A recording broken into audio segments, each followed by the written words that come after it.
Yo, what's up guys, Tim, welcome back to another video today. Today we have top 10 fall niche fragrances. Yeah, my favorite topic to talk about because fall fragrances are just really fun. They're complex, there's a lot of variety, and overall they're just amazing in comparison to the warmer weather fragrances, which are, a lot of them are too similar. So yeah, number 10 spot, Interlude Black Iris. This one is really good. Big improvement over the original DNA. Interlude, the original one, is kind of like too hard to wear, too challenging for me. This one is actually sexy, it's alluring, it's easy to wear, and it's one that has a very addictive DNA to it. I legit bought this fragrance retail because of how addictive it is. I cannot stop smelling this fragrance to save my life. So yeah, if you love Interlude by Unwashed and you want a version that's like easier to wear, easier to pull off, and maybe able to pull some compliments, Unwashed Interlude Black Iris is the way to go. Number 9 spot now we have Magenta Pop by Stranger's Perfumery. This one is very unique, syrupy, sweet. It has grape, it has blueberry, it has honeycomb, gingerbread. Yeah, some very unique notes that's in here. Also, red wine, so tons of unique notes in here, and it shows in the scent as well. It smells extremely unique, it's syrupy, it's sweet, it's fun, it's festive, while at the same time, rich, slightly bit spicy, has a little bit of tobacco, cinnamon, and amber in here as well. So yeah, very amazingly unique fragrance, while at the same time, easy to wear. And bonus, 70 bucks. So can't go wrong with any of those points. Magenta Pop, try it out if you have not done so yet. Also, check out the rest of the brand as well. They have a lot of amazing options. Even for the hotter weather, they have unique options for those as well. So yeah, check them out. Number 8 spot, Tobacco Veneer by Tom Ford. This one is great. It's tobacco, it's vanilla, it's dark, it's sweet, it's well balanced. It's the perfect yin and yang level, well balanced in a fragrance. So yeah, Tobacco Veneer. I love the tobacco that's in here because it's so dark, it's so regal, it has a suit and tie type of feel. The vanilla just cuts in so perfectly to give it that kind of sensual vanillic feel without it coming off feminine in any given way at all. It's very rich, type of sweet vanilla, almost creamy-ish in a way. Love everything about Tobacco Veneer. I'm gonna be wearing this one a lot this fall, so yeah, check it out. Also, if you're looking for a really good price on this, check out FragranceUSA.com. I'll leave a link below. They have the absolute best price on this one. All the other websites are like $20 to $30 more than what you can find it for on Fragrance USA. Number 7 spot is one of my personal favorite. It's one that I suggest you sample and not blind buy. And this one is Dancing on the Moon by Replica. This is one of those fragrances that's just so photorealistic to me, and the name really gives me that kind of like imagery association with the scent. If you smell it without reading the name, you might think this smells a little bit too simple, but if you smell it with the name, you kind of like, yeah, I get it. I get the inspiration. I can actually see myself being on the moon while wearing this fragrance. It's just like that. It's powdery, it's light, it's effervescent, it's fun. Loved everything about this fragrance, but please sample this one first. So if you are disappointed by how simple it is, you can't blame me for it. Overall, again, I love this fragrance a lot. It's a very fun fragrance for me, and I love these photorealistic fragrance. It's just, it gives you like a whole different experience, a whole different outlook on wearing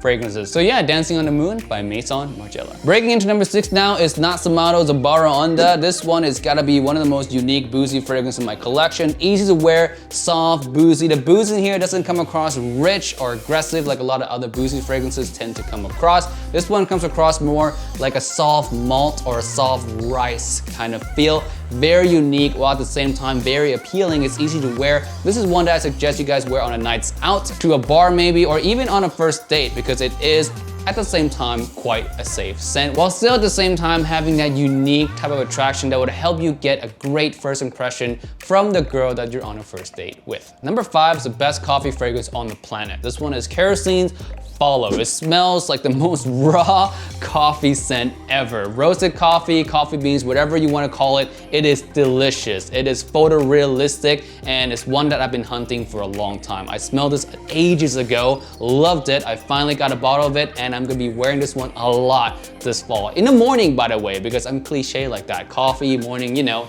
it just fits. But yeah, love this fragrance. The best coffee fragrance, hand down, in the whole entire planet. I can say that with 100% confident. You're not gonna find another coffee scent that's more photorealistic and more delicious than this one right here. Followed by Kerosene. Also, forgot to say, it has a little bit of sweetness as well, which gives it a little bit more of that alluring appeal. So yeah, great fragrance, followed by Kerosene. Number 4 spot is a boozy deity, a boozy god, if you will. This one is Apple Brandy by Kilian. The apple in here is sweet, it's fruity, is inviting, is addictive. The booziness in here is syrupy, it's rich, it has class, it has luxuriousness to it, and a lot of power. This fragrance projects like no other. It has a sillage and lingers in the air for a very, very long time. It's a very heavy feeling sweet fragrance that in the air completely cuts through all the cold, and it just works. It's mass appealing, it's unique. You can wear this to the club, to the bar, to any parties really,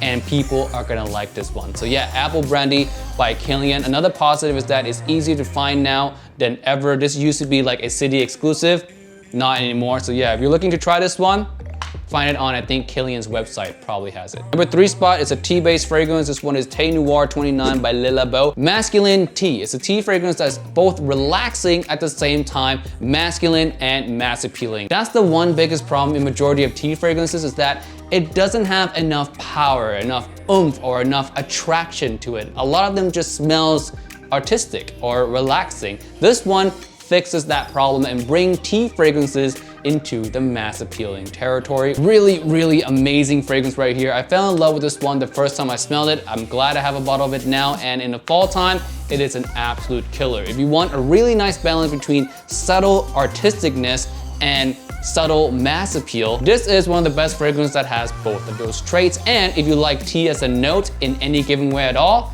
this you can't sleep on. Just get a sample, try it out. It's a little bit expensive, but it's worth it. Number 2 spot is here simply because it just makes me super happy whenever I wear it. This one is Monsieur Aviation Club. This is tobacco, but it's a very fresh, citrusy type tobacco. Has a classy feeling to it, a gentleman feeling to it, and also at the same time, a slight subtle luxuriousness feeling to it. It really feels like you're in a really high class aviation lounge in a way. Extremely pleasing fragrance, very easy to wear, and is a very unique take on tobacco at the same time, because fall usually is saturated by sweet tobacco, overwhelming, kind of like deep, rich pipe tobacco. This one is not like that. It's lighter, it's more subtle, it's more fresh, but it does the job just as well. Number 1 spot now, last one right here, is one that I used to wear very, very, very, very, very heavily, and then I stopped for a while because I didn't want to run out of it, and now this year, I'm gonna bring it back out again. This one is Creed's Viking, and if you're an OG Imagine Scent fan,